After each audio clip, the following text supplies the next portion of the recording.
to The Horror with your hostess with the mostest, Jennifer, as always. So we are going to be talking about a movie, one that I've been wanting to watch for a while. Finally watched it a couple of days ago on Netflix. I feel like this week I've picked a few things from like streaming services rather than my own collection. Sorry about that, but whatever. But that's the point of doing this schedule and stuff. So, movie that I watched was Dark Times Ahead, or Darker Times Ahead. Dark Times Ahead. I'll have it correctly in the title of this video. So I like I said, I've been wanting to watch this for a while. Finally watched it a couple days ago, and overall, I kind of really like this movie, but I have to say, there is, and I can't quite put my finger on it, there's something about this movie that I didn't like, or I should say, maybe sort of brought it down a little bit for me. It just disappointed me just a little bit. Like I said, I can't quite put my finger on it. I definitely think I need to rewatch this movie. Maybe there's like a scene or two or something that I may have just kind of like spaced out on, but overall though, movie is pretty decent. Basic premise of this movie is four like high school guy friends, seems to be like a pretty tight group and everything, and they're always kind of hanging around and everything, hanging out, doing stuff together. Well, one day they're hanging out in one of the guys' houses, and the brother, I guess, is like off in the military or something.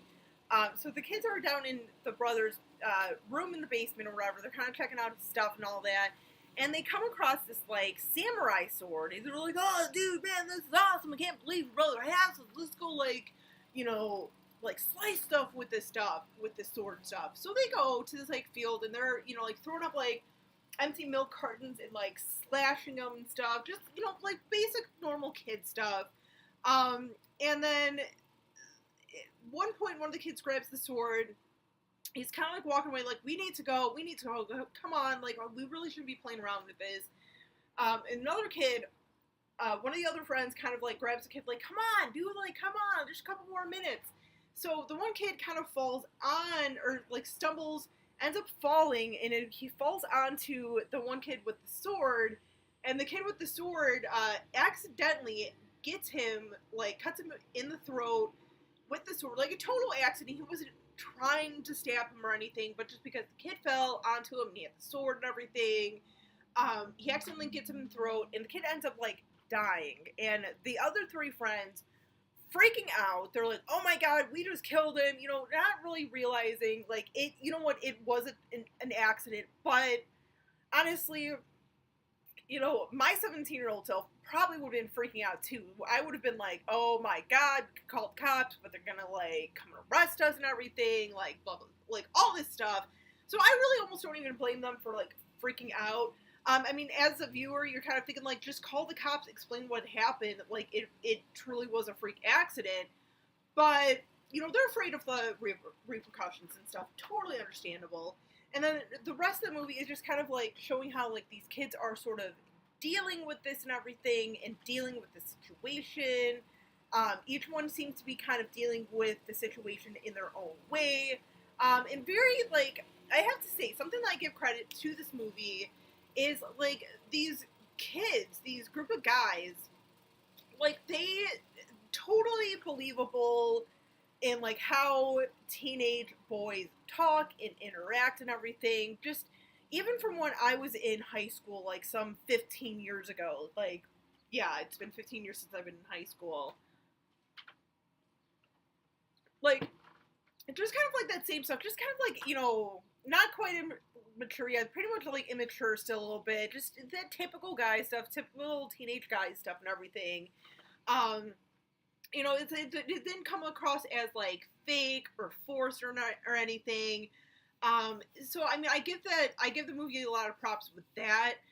And like the way that each character kind of was dealing with the situation and everything, I thought was really was executed, pretty well and everything. It was really believable because each one, like I said, kind of, you see how each one sort of like dealing with it in their own like way and everything. Like one of the kids was like, because like the main character that we pretty much follow throughout the movie, like he goes to see one of his buddies that was there.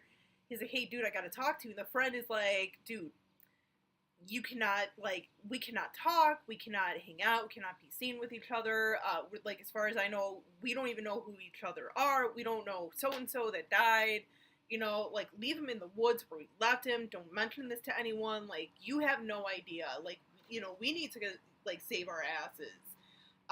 And then the other kid who actually, like, accidentally stabbed him, literally pretty much is, you see him, like, throughout the movie, like, almost like having, like, a total nervous breakdown over what happened. Kind of rightfully so, though.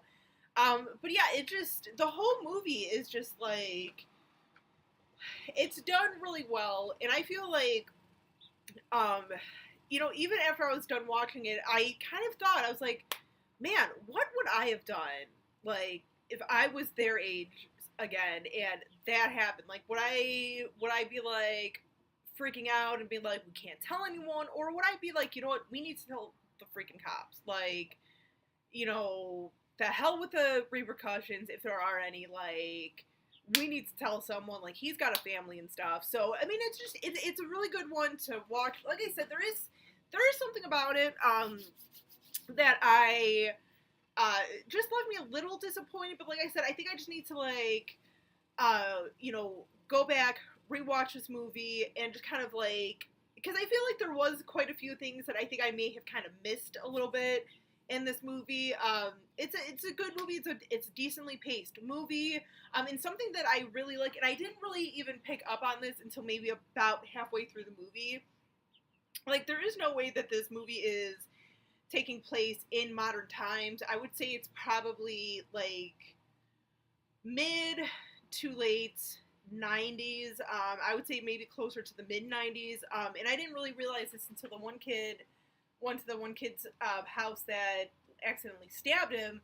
The first thing I noticed was, like, his computer monitor. It's not like the flat screen or anything that we have now. It's like one of those big honking monitors and everything. And even, like, the game system and everything that he's playing, like the TV, I'm pretty sure is like a regular tube titty. I almost said tube titties. Whatever. Word of the day is tube titties. We're going with it. It's like a tube TV, I think, and I mean he's sitting pretty close to the TV, so obviously he's got like a cord hooked up to the game system and everything, so it's not like wireless like it is today. So I mean, I kind of like that because you don't have like the cell phones. It's not the typical like cell phones of like, oh hey, I'm gonna save my friend's home and I'm gonna go talk to him type thing. I kind of like that. So just kind of brings back some of those memories from that time and everything. But yeah, let me know what you guys think of Dark Times to Come. If you guys have already checked it out, did you like it? Did you hate it? What did you like or not like about this movie? Let me know in the comments. Till next time, you guys, as always, stay creepy, classy, and a little bit sassy.